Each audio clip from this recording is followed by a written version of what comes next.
The nation of Greece today is a rather minor country in the Balkan Peninsula in southeast Europe, and one could be forgiven for thinking that the nation has a minor influence on world culture and international affairs. Although this small nation of only 10 million people might not seem to be of much interest, there was a time long ago when Greek architecture, language, and culture was one of the most dominant forces on the planet. And as such, Greek history is perhaps one of the most studied fields of any civilization in classical history today. However, before this, the area of the Greek city-states were largely seen as backwards, divided, and relatively weak in the state of international relations. It would take a great ruler to unite the various Greek territories, and even then it was very dubious as to whether this task could be accomplished. Directly before the rise of Macedon, the Persian Empire, specifically the Achaemenid dynasty, was one of the most impressive empires to span the earth, rivaling the mighty Roman Empire and having the distinction of spanning through 3 separate continents of Europe, Africa, and Asia. From a historical standpoint, the Persians had always had a strategic advantage when expanding their empire, having the Gulf to the south of them and the mountains to their north. This led many great Persian dynasties to erupt from the Iranian plateau, and although mighty, they were not invincible. Their most vulnerable position probably would have been along their northwestern border, that being the Aegean Sea near Anatolia. Although it's been heavily romanticized in modern Western cinema, the rivalry between ancient Greek and Persian armies had always been quite palpable, and indeed the Persians had a very difficult time conquering the relatively puny Greek city-states of Athens and Sparta, even though there was no concerted effort to unite against the Achaemenid Empire at the time. Directly west of this vulnerability point was ancient Macedonia, located in the modern country of Macedonia, although their culture is more Slavic than Hellenic today, and the region of northern Greece. And in this ancient Macedonian kingdom was born the man that was destined to conquer their gargantuan neighbor to the southeast. Alexandros III of Macedon, better known as Alexander the Great, was born in 356 BC as the son of the Macedonian king Philip II, and although his father had big plans for uniting the Greek people and battling the Persians, he was assassinated when Alexander was only 20 years old, granting him the full might of the Macedonian fleet and army as the youngest king of Macedon. Alexander largely succeeded in uniting the Greek people, sans a few of the more staunchly independent city-states on the Peloponnese Peninsula and the region of Epirus, as well as absorbing the region of Thrace, which at the time was largely Hellenic in culture as well. Still unsatisfied with this feat, Alexander set his sights on the entirety of the Persian Empire, which again had the single most powerful military of its day. Starting at the age of only 20 years old, Alexander began one of the most unanimously successful military campaigns in all of history, with the young general being universally undefeated in any battle with the Persians or other foes. Starting in Asia Minor, or modern Turkey, Alexander's forces marched east and then south, through the Levant and into Egypt, cutting through the one major weak point of the Persian Empire. During this period of mass conquest began a process known as Hellenization, where many aspects of Greek culture permeated these sections of the world, especially in the Middle East and North Africa, as we discussed in the last video. Greek-style temples and statues were erected all over the Levant and Egypt, as well as many cities being renamed with a Greek name, such as the 20 cities in the former empire named after Alexander himself. Greek language became the lingua franca of many areas nearly overnight, especially the region of Asia Minor and the Levant, which was one of the main reasons that the Anatolian languages, a separate branch of Indo-European, went extinct.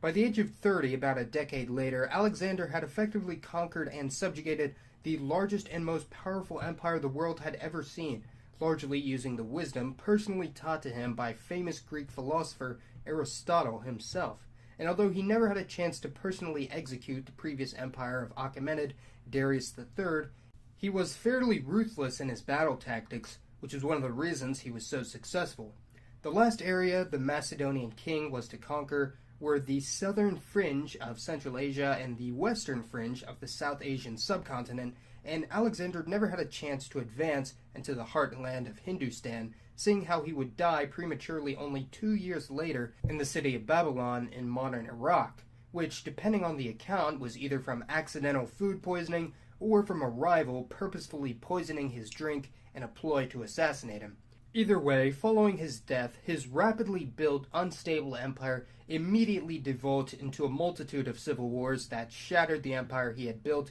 in the previous decade. Although Greek culture would be retained in the western part of the Macedonian Empire, that being Anatolia, the Levant, and Egypt, for hundreds of years, all the way up until the fall of the Byzantines nearly a millennia later, the Greek presence in the eastern portion of the empire was largely fleeting, with there being relatively few Greek colonists and settlers in that region of the empire, and Greek was largely a periphery language, taking a backseat to Persian, Bactrian, and other Iranian languages. However, following the collapse, in the Central Asian part of the empire, that being parts of modern Turkmenistan, Uzbekistan, and Afghanistan, the Greek language and culture was able to take root in government and many parts of their society, leading to the emergence of a new power in the region known as the Greco-Bactrians, who were largely bilingual in the native Bactrian and Greek, which is brought by the foreign invaders as well as thousands of Greek colonists and soldiers that settled in the region. The Greco-Bactrian Empire was largely an intermediate power between the South Asian Mauryan Empire to the east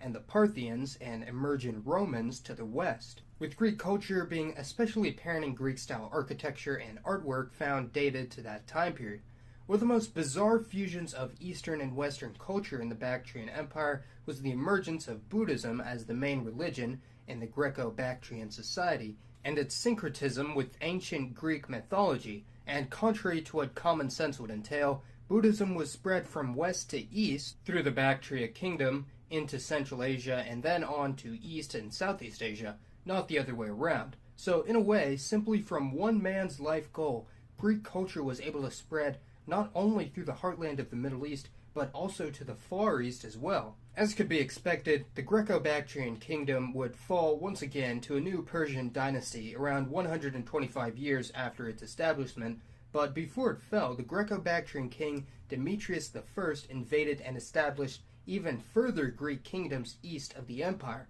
this time with a different base culture. The Greek community to the east of Bactria was perhaps even more unstable than the latter, being located on the fringes of the South Asian subcontinent, mostly in Afghanistan and the Punjab and Kashmir regions of modern Pakistan and India. However, the last of these various Greek kingdoms, although never united as a single entity, still managed to survive past the Greco-Bactrians and was ruled over by Greek or Indo-Greek kings long after Athens fell to the Romans in the west.